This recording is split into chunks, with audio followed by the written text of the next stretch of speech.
Pada suatu ketika, orang berduyun-duyun mengikuti Yesus dalam perjalanannya. Sambil berpaling, Yesus berkata kepada mereka, "Jika seorang datang kepadaku, dan ia tidak membenci bapaknya, ibunya, istrinya, anak-anaknya, saudaranya laki-laki atau perempuan, bahkan nyawanya sendiri, ia tidak dapat menjadi muridku. Barang siapa tidak memanggul salibnya dan mengikuti aku, ia tidak dapat menjadi muridku. Sebab, siapakah di antara kamu yang kalau mau membangun sebuah menara, tidak duduk dahulu membuat anggaran belanja? Apakah uangnya cukup untuk menyelesaikan pekerjaan itu? Jangan-jangan sesudah meletakkan dasar, ia tidak dapat menyelesaikannya. Lalu semua orang yang melihat itu akan mengejek dengan berkata, orang itu mulai membangun, tetapi tidak dapat menyelesaikannya. Atau, raja manakah yang hendak berperang melawan raja lain, tidak duduk mempertimbangkan dahulu, apakah dengan 10.000 orang, ia dapat melawan musuh yang datang menyerang dengan 20.000 orang? Jikalau tidak dapat, ia akan mengirim utusan selama musuh masih jauh untuk menanyakan syarat-syarat perdamaian. Demikianlah setiap orang di antara kamu yang tidak melepaskan diri dari segala miliknya, tidak dapat menjadi muridku." Demikianlah sabda Tuhan.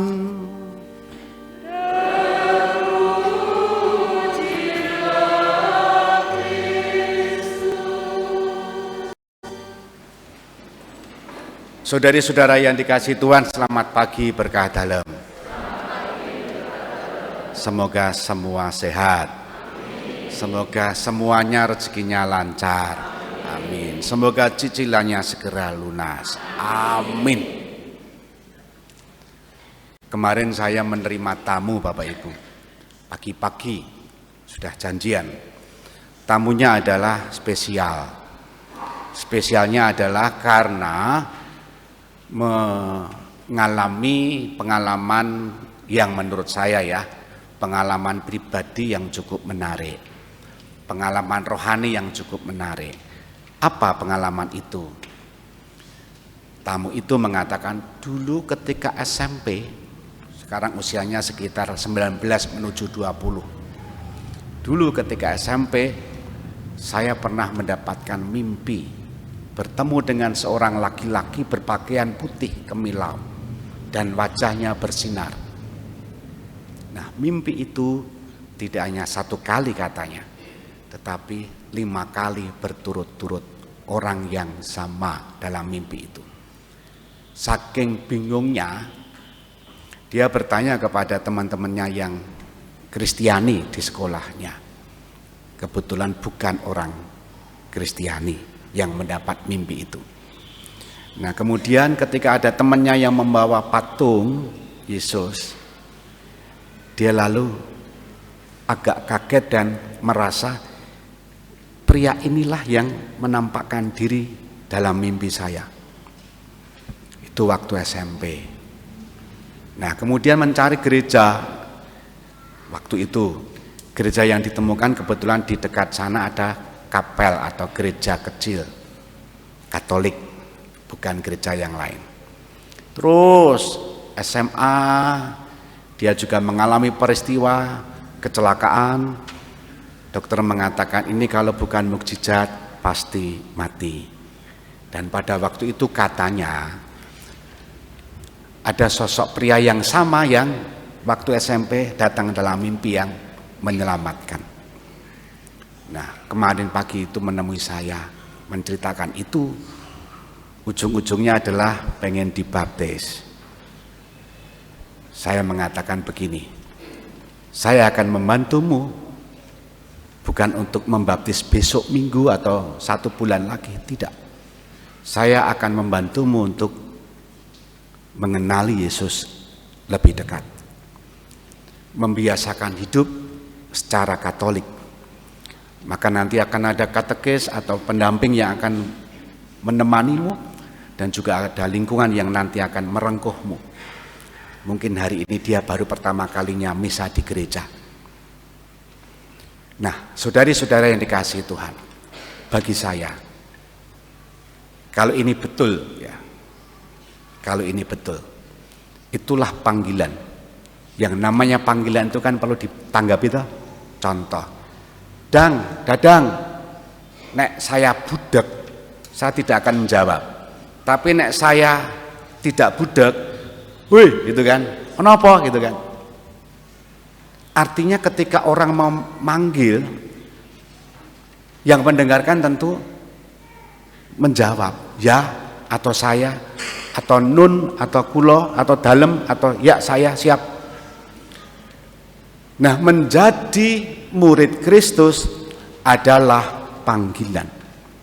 Menjadi murid Kristus adalah panggilan. Dan panggilan itu membutuhkan apa? Jawaban. Siapa yang menjawab? Siapapun yang mendengarkan panggilan itu. Hari ini dalam Injil dijelaskan begini, diwatakan begini. Pada suatu ketika orang berduyun-duyun mengikuti Yesus dalam perjalanannya. Bisa membayangkan? Orang berduyun-duyun di lapangan,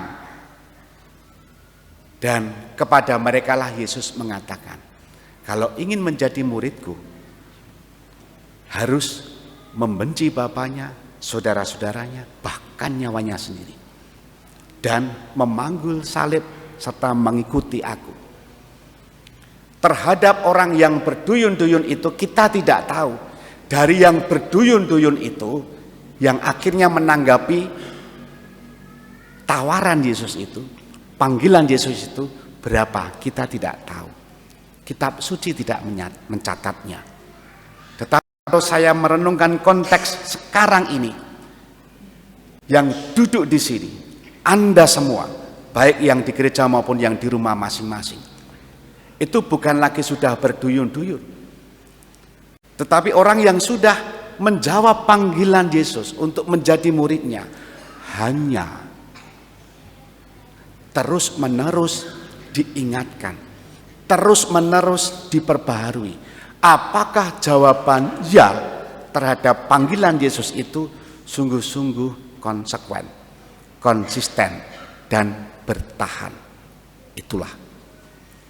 Maka ketika Yesus tadi mensyaratkan harus membenci bapaknya, ibunya, itu tidak berarti harus memarahi orang tuanya, ngonek-ngonek ke wong tuane, membunyi, ya marah ya, ngonek-ngonek ke membunyi-bunyikan, nggak bisa ya. Memarahi saudara, tidak. Membenci bisa diartikan melepaskan ikatannya, melepaskan kelekatannya, melepaskan kaitan-kaitan yang menghambat kedekatan kita dengan Kristus. Maka ada 3 hal yang boleh saya katakan melalui bacaan Injil hari ini. Kalau mau sungguh-sungguh menjadi murid-murid Kristus, bukan sekedar followers, bukan hanya yang mengenal. Karena banyak yang mengenal Kristus kok, banyak yang tahu tentang Yesus, entah bahasanya Nabi Isa atau apa. Tetapi tidak semuanya kan percaya menanggapi panggilan itu. Karena intinya adalah dipanggil, ditanggapi. Memanggil, panggilan itu butuh tanggapan. Nah, mengenal itu tidak harus atau tidak serta-merta mempercayai. Nah, Anda yang mengenal dan mempercayainya ini 3 hal yang kembali kita diingatkan. 1, mengasihi Kristus atau akan menjadikan Kristus lebih daripada keluarga, orang tua, saudara-saudara. Mengasihi Kristus lebih daripada mengasihi diri sendiri. Istilahnya tadi kan mengasihi nyawanya sendiri kan. Dan yang ketiga adalah mengasihi Kristus lebih dari hartanya. Yesus kan pernah mengatakan, di mana hatimu, di mana hartamu berada, di situ hatimu juga berada. Betul enggak? Kita diingatkan, kalau bukan lagi sebagai orang yang berduyun-duyun, yang follower itu, tapi sungguh-sungguh menjadi muridnya, artinya 3 itu. menjadikan Kristus segala-galanya, di atas keluarga, di atas dirinya sendiri, dan di atas harta bendanya. Jika itu terjadi, maka hidup kita akan menjadi jauh lebih tenang karena Kristus sebagai segala-galanya. Oleh karena itu, Yesus tadi juga memberikan perumpamaan dua hal. Yang pertama, soal membangun rumah harus ada anggarannya. Soal mau perang harus hitung-hitung dulu kekuatannya. Itu mau menunjukkan apa sebetulnya? Mau menunjukkan begini, kalau menjadi murid Kristus harus mengukur diri, harus merancang diri, harus tahu diri. Perjalanannya panjang sepanjang hidup kita, sampai wafat di peti. Kira-kira apa yang kupertaruhkan supaya bisa bertahan akhirnya dikubur juga menjadi orang Kristiani. Nah, syarat-syaratnya itu tadi. Apakah mau menjadikan Kristus segala-galanya? Nah, ini kan yang perlu dihitung-hitung. Seperti pengalaman saya mempersiapkan pernikahan lah, kanonik itu. Saya selalu bertanya kepada calon manten, menikah itu tidak hanya kontrak 1, 2, 3 tahun, tetapi sepanjang hidup. Syarat-syaratnya begitu banyak. Sanggupkah menanggung itu sebagai konsekuensi atas pilihan hidup yang harus dihidupi sampai maut memisahkan?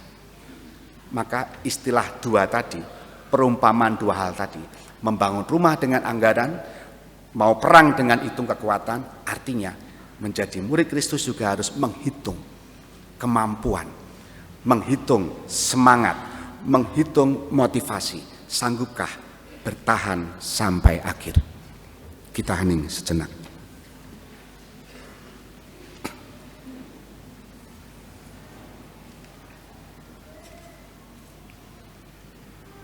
Dimuliakanlah Yesus yang dulu hidup, sekarang dan selama-lamanya. Langit berdiri.